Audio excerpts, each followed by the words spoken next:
Cari fratelli e sorelle, buona Pasqua.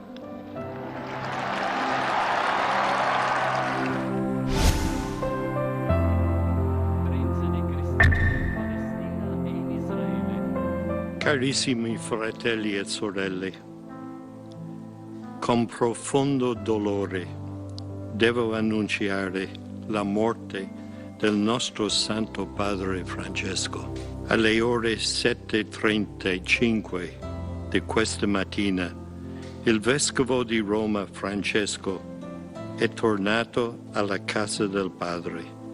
Ci ha insegnato a vivere i valori del Vangelo con fedeltà, coraggio e amore universale.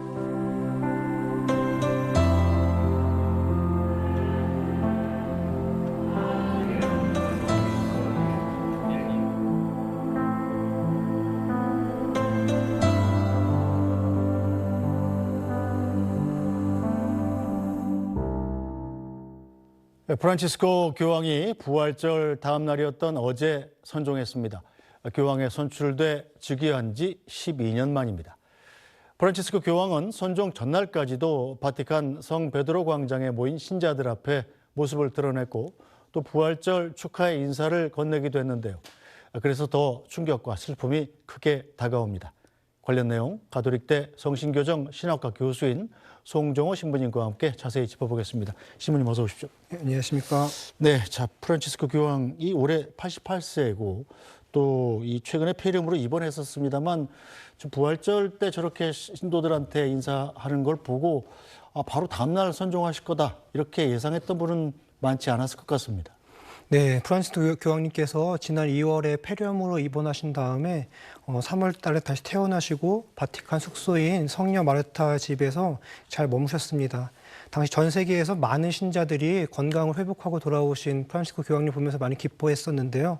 그래서 조금은 더 오랫동안 우리 곁에 계시다가 하느님 곁으로 가지 않을까 생각을 했었는데 하느님께서는 부활 대축일 다음 날 교황님을 당신 품으로 부르셨습니다. 네, 뭐 교황께서 이 폐렴을 앓긴 했습니다만 직접적인 선종의 원인은 다른 거였다고 그래요?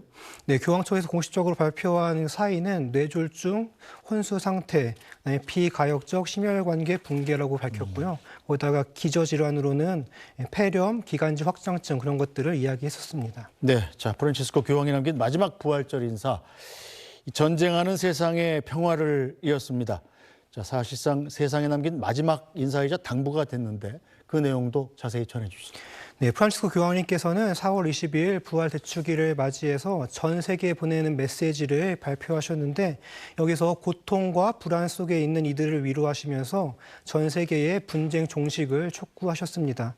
특별히 이스라엘과 팔레스타인, 레바논, 시리아, 콩고, 수단, 그리고 아시아, 미얀마 등 전쟁과 내전으로 고통받는 지역들을 직접 언급하시면서 그리스도인들과 모든 이들의 아픔에 연대하셨습니다.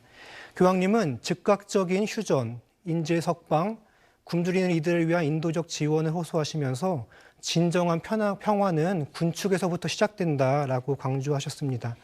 군비 경쟁이 아니라 가난한 이들, 굶주리는 이들을 위한 자원 사용이야말로 진정한 평화의 무기가 될 것이다 라고 말씀하셨습니다. 그래서 우리에게 전쟁 속에 있는 이들은 다 동등한 존엄성을 가지고 있는 인간임을 항상 기억해야 한다는 것을 마지막 메시지로 저희에게 남겨주셨습니다. 네, 자 프란치스코 교황의 선종에 대해서 국가, 종교, 성별, 인종을 가리지 않고 애도가 이어지고 있는 거죠. 네, 그렇습니다. 프란치스코 교황님은 가톨릭 교회 수장이기도 하지만 전 세계의 또 영적인 지도자 가운데 한 분이라고 생각이 듭니다. 그래서 전 세계가 깊은 애도의 뜻을 밝히고 있습니다. 예를 들면은 파리시는 어제 에펠탑의 조명을 끄면서 교황을 추모했고 노트르담 대성당에서는 교황의 88세 생애를 기리면서 88번의 종소리를 울려 퍼졌습니다. 그리고 이란의 대통령 역시도 성명을 통해서 교황님이 발표하신 평화, 정의, 종교 간 대화에 대한 헌신을 기리고 인도주의적인 발언에 대한 깊은 감사의 뜻을 전했습니다. 네, 자, 교황은 정치적인 인물은 아닙니다만 최근에 미국 트럼프 대통령이 추진한 이민자 추방 그리고 또 인도적 해외 원조 삭감에 우려를 표시하지 않았었습니까? 자, 그런데 좀 아이러니하게도 교황을 마지막에 만난 정치인은 미국의 벤스 부통령이었어요. 네. 네. 2025년 2월 프란치스코 교황님께서는 미국 가톨릭 주교들에게 보낸 서한에서 트럼프 행정부의 불법 이민자 대규모 추방 계획을 강하게 비판하셨습니다. 모든 인간은 하느님의 모상대로 창조되었기 때문에 체류 신분과 상관없이 동등한 존엄성을 지녀야 하는데 법적 요건을 충족하지 못했다는 이유로 사람을 범죄자 취급하는 것은 옳지 못하다라고 말씀하시면서 이민자들을 항상 기억해야 함을, 그리고 그것은 미국 사회의 정체성과도 연결됨을 많이 강조하셨습니다. 그리고 4월 20일 부활절 당일 아침에 교황님은 바티칸에서 벤스 미국 부통령과 비공개로 만나 부활절 인사를 나누셨는데요. 이때 미국의 이민 정책에 대한 우려를 다시 한번 표명한 것으로 알려지고 있습니다. 바티칸에서는 성명을 통해서 두 분이 국제 정세, 특히 전쟁, 그리고 어려운 인도주의적 상황으로 고통받는 국가들에 대한 어떤 문제를 교환했다라고 밝혔습니다. 네, 자, 그럼 여기서 프란치스코 교황이 생전에 어떤 삶을 살아왔는지 영상으로 만나보겠습니다. 프란치스코 교황에게 권위나 안락함은 언제나 관심 밖이었습니다. 사제 생활뿐 아니라 교황 즉위 이후에도 작은 방, 작은 차만 찾았습니다. A me fa male quando vedo un prete o una suora con la macchina ultimo modello, ma non si può. 1936년 아르헨티나 부에노스아이레스에서 이민 노동자의 아들로 태어난 호르헤 마리오 베르골리오는 2013년 교황으로 선출됐습니다. 유럽이 아닌 남미 대륙에서, 그것도 현장 활동을 중시하는 예수회 소속 성직자로는 처음이었습니다.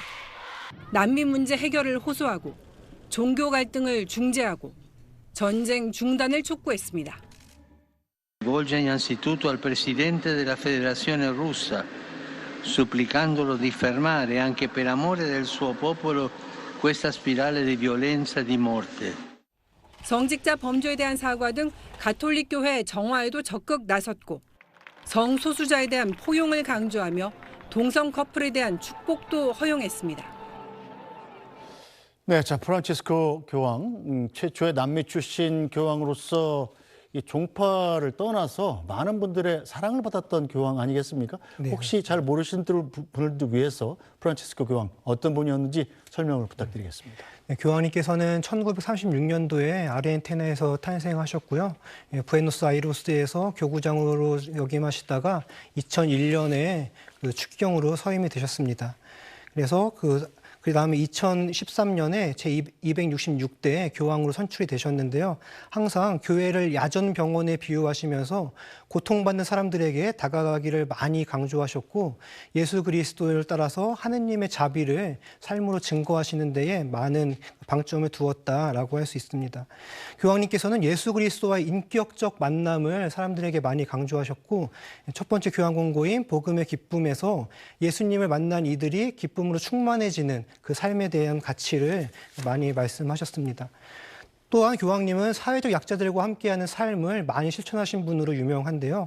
교황님께서 선출되신 후 첫 번째 사목 방문지로 람페두사를 택하셔서 난민들과 함께 하셨고 자비와 연대의 중요성을 강조하셨습니다.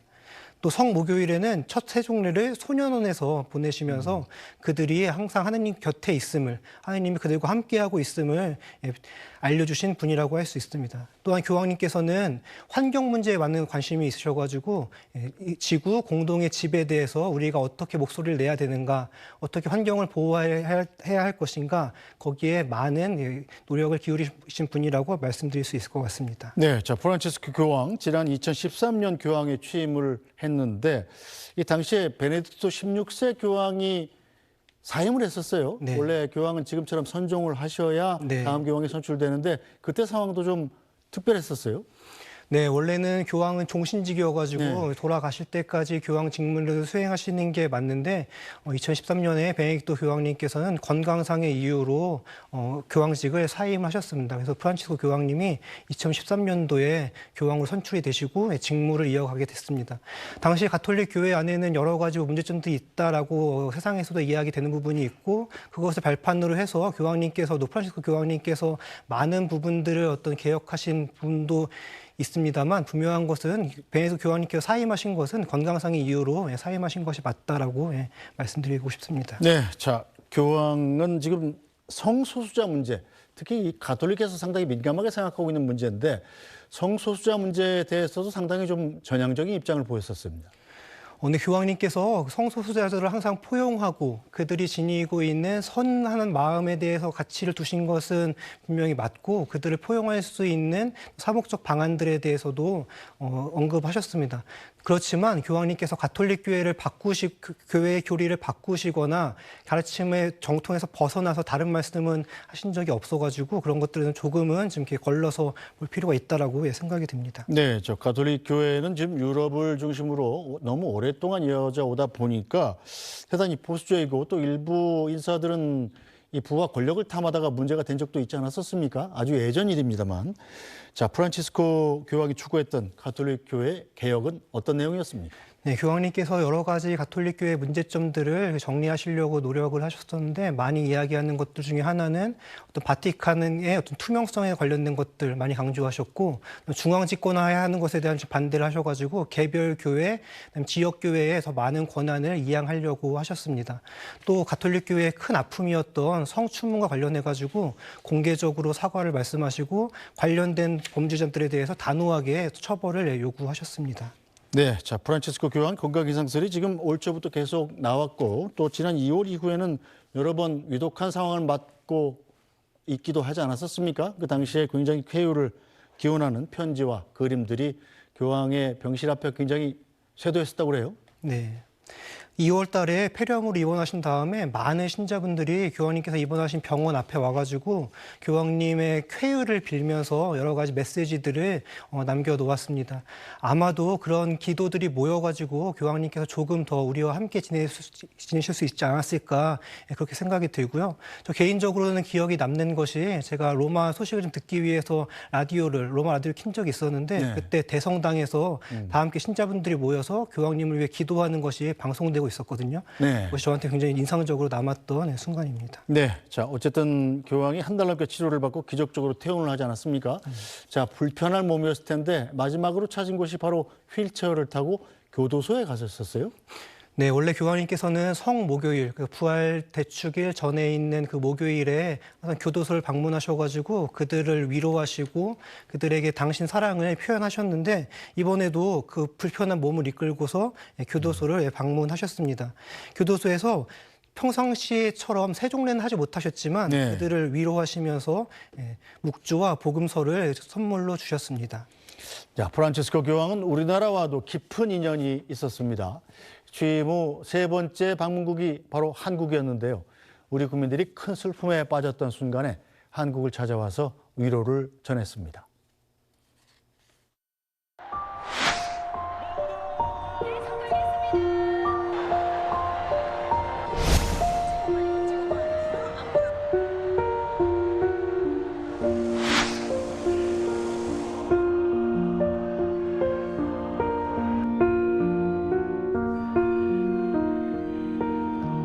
The dead into his peace, console those who mourn, and continue to sustain those who so generously came to the aid of their brothers and sisters.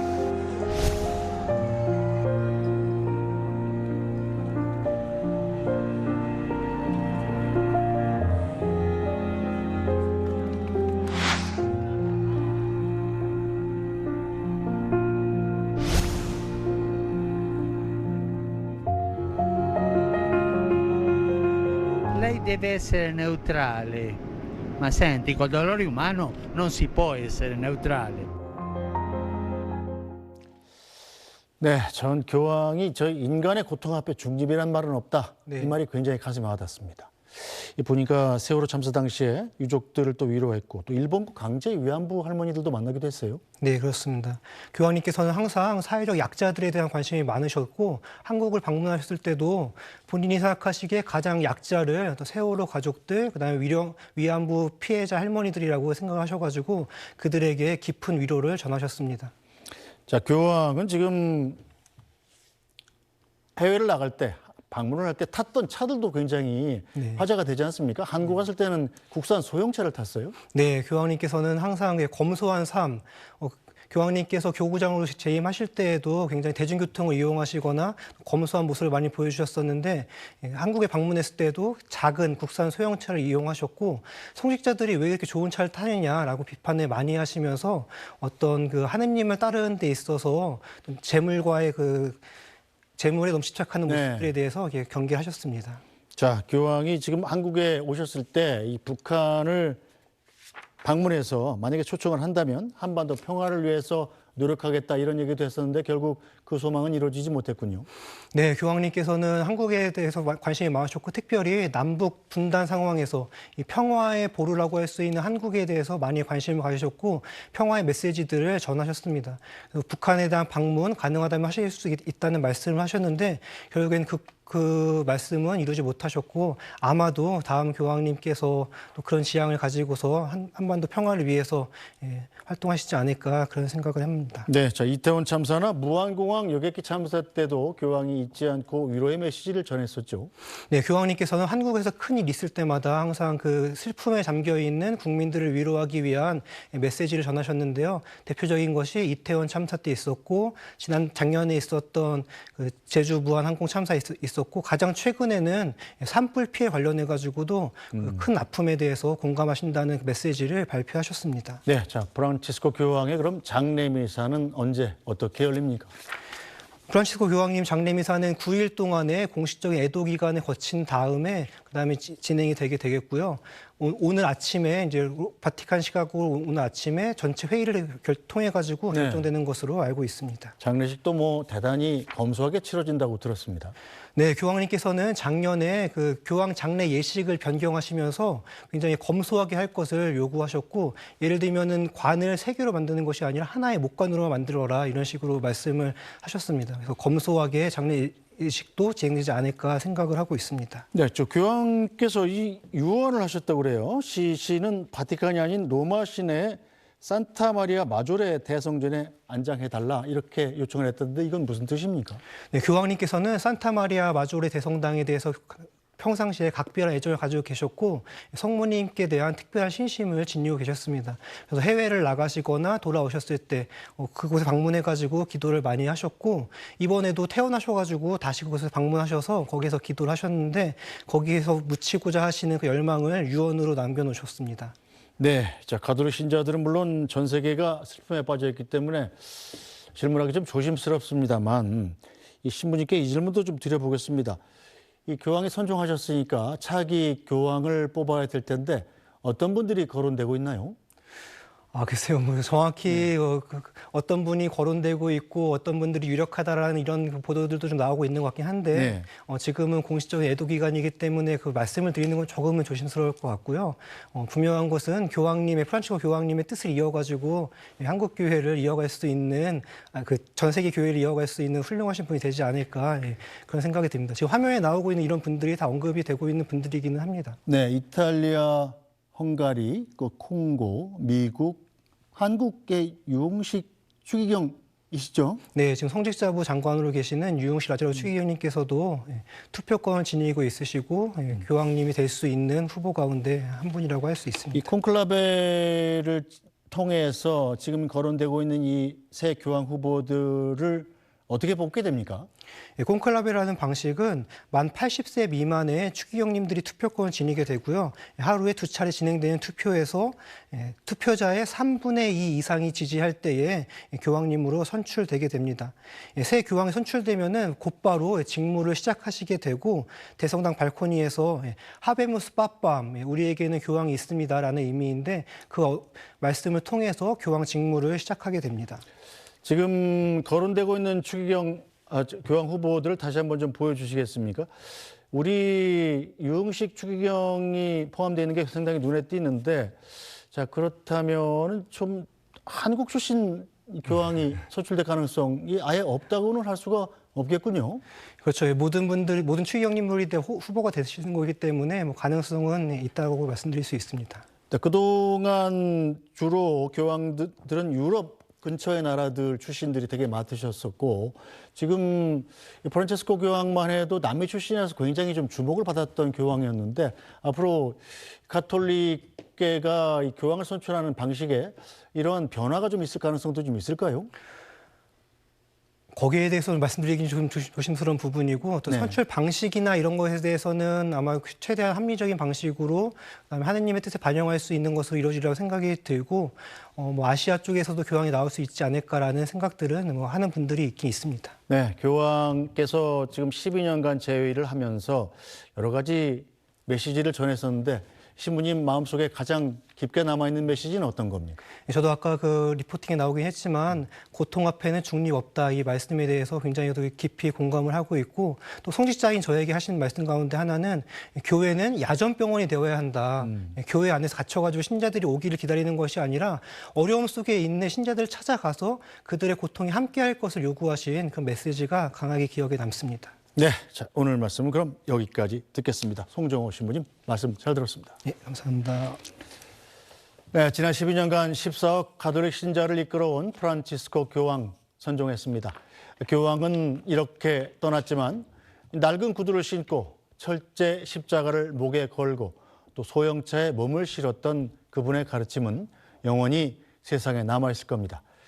생전 프란치스코 교황의 모습을 전해드리면서 오늘 뉴스 브리핑은 여기서 마치겠습니다.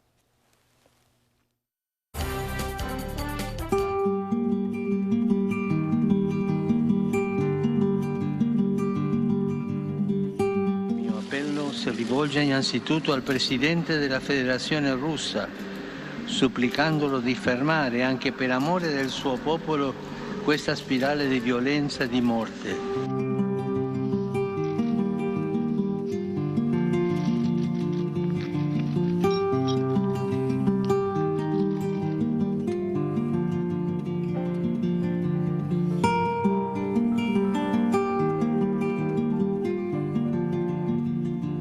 I bambini indocumentados al confine con gli Stati Uniti, prime vittime di quell'esodo della disperazione e della speranza di milioni che salgano dal sud verso gli Stati Uniti e tanti altri.